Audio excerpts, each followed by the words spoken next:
What up, what up, what up, world? It's your boy Jaystar back again with the Sunday night showdown, man. Full strategy show here. Let's get into this as we always do with defensive scheme, man. So the Giants run a 3-4 defense. The Washington Commanders run a 4-3 defense. So two different styles of defense and two different ways you want to attack these defenses. So how you attack the 4-3 defense, you want to establish the run to open up big play action type plays down the field.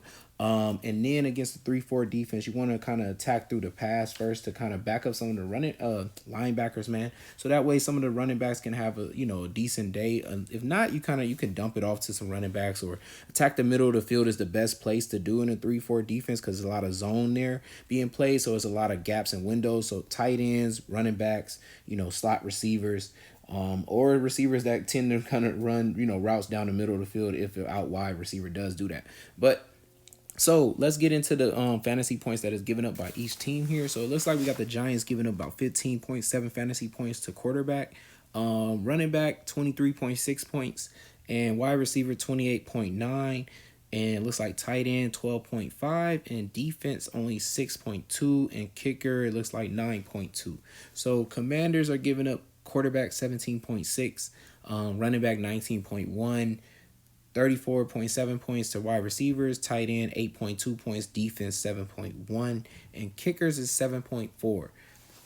Okay, so after looking at that, I'm just trying to see who's the best captain plays. Then going against the Giants, it looks like it's going to be the running backs for Washington are all going to be some of the best spots here. I know the first time they played each other, the receivers really did very, very well.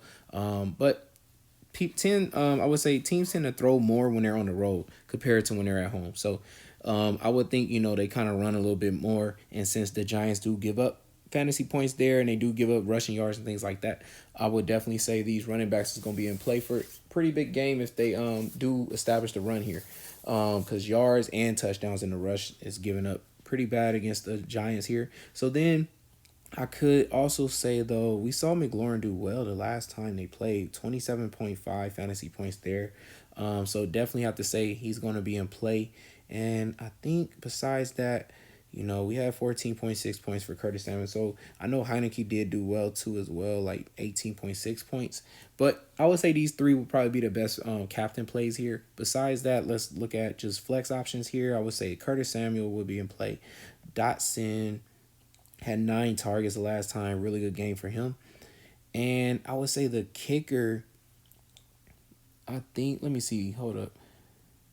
We was looking at 12.5 to tight end. So, tight end is in play there then too as well for flex option. But also I would say kicker, and who was that, Sly? Coming off of 9 points anyways last time. So exactly what I believe they giving up to. Yeah, 9 points is what they're giving up to kicker. So definitely would have to say that if you want to, run with the defense too as well, being this is a rivalry game, and it's usually best to run with the home team during those rivalry games and stuff like that. So I could say, Commanders, like I said, the kicker, Commanders, defense, and then Logan Thomas is probably the last play I would take. Let's see what John Bates is doing. He coming off of right before that, like 11 points is crazy. I don't mind taking a shot there if you wanted to, but besides that, I don't really see me taking anything below that. Let me see. Last time they played, he didn't get in. Diami Brown. Any other receiver got in here? No. Okay, so yeah, probably the lowest person I would go to, looks like on the Washington side, would be Bates. And okay, so then let's get on to this other side of this game here. So Saquon Barkley, it's going to be a rough, tough game for him, but being that he's just such a big part of their offense, you always got to say he's going to be one of the best options when it comes to captain spots here. But if they are able to establish the run, since this is a 4-3 defense, they can set up play action plays for deep, threat receivers like a Slayton. So would have to say Slayton would be in play. I do kind of got to say that Daniel Jones is in play just because of the fact he rushes in touchdowns like he did the last time they played each other. It's the reason why he it's funny, like you'll watch that he has games where he hits and nobody else has done anything else. I want to say probably this Detroit game right here where he has 29.6 fantasy points. Let's go look at it if like Saquon did good that game. like 5 points sack on. You go look at Slayton. What did he do that game? 13.6 points. Like exactly what I'm talking about. Like nobody else be hitting, it's just be him.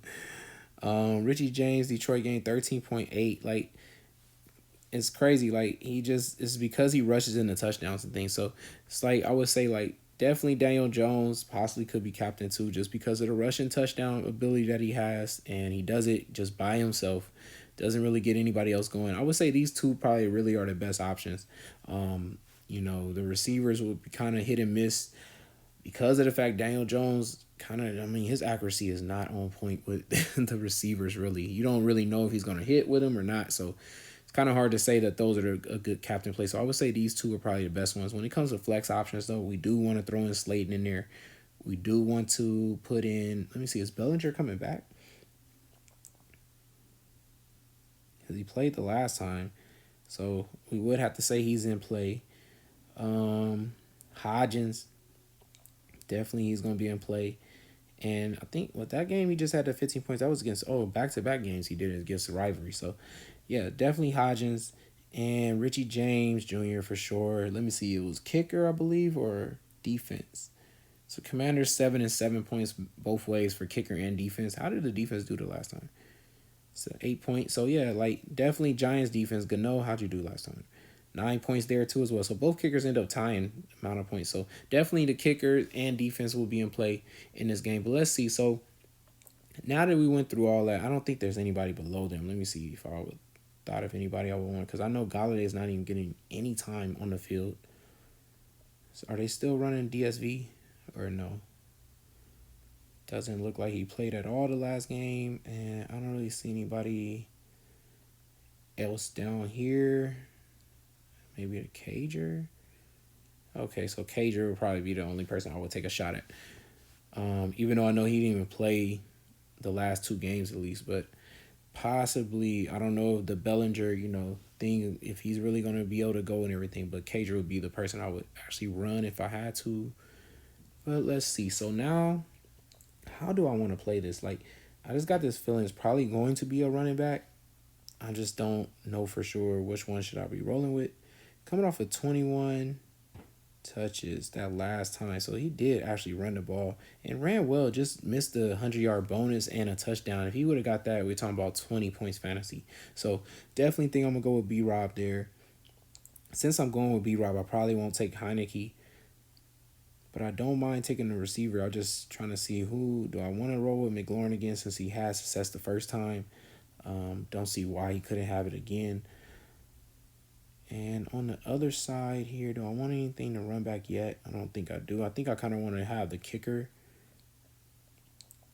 for possibly the opposite team. So go with Gano here. Let's see. I'm gonna take Hodgins because he has been doing well. Has some good production there from him. And should I roll with Daniel Jones? Just because of that rushing ability, it just makes me think he might actually hit on that. Man, let me see. If I roll with see if I take Daniel Jones, I got 8,200, and I get Gibson. Okay, Gibson, Slayton. Trying to see though, what's my favorite play here? Bellinger. I wouldn't mind taking Bellinger though, but I wouldn't mind taking Bellinger, or like I said, or even taking. Let me see. Did they run at all like with Gibson though the first time they played each other? Just making sure he's still part of the offense. So he ran 9 times there with him. I know he's more for the pass catching back, anyways. Rolling with Slayton there.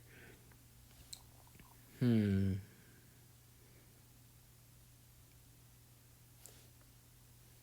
me see. So then, let me see. Samuel had how many touches last time?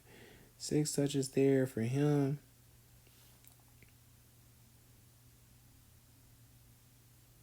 I actually wouldn't mind something like this. I know it looks kind of crazy, but the way Daniel Jones rushes in touchdown doesn't really let too many other, options go with him. I definitely can see him still, rushing in a touchdown by himself, throwing a lot of targets to Hodgins, though they kicking some field goals and things like that. But I think Washington probably rushes in their touchdowns, even though McLaurin and Samuel can still have a good game. So that's how that goes. That's how that story goes for this lineup.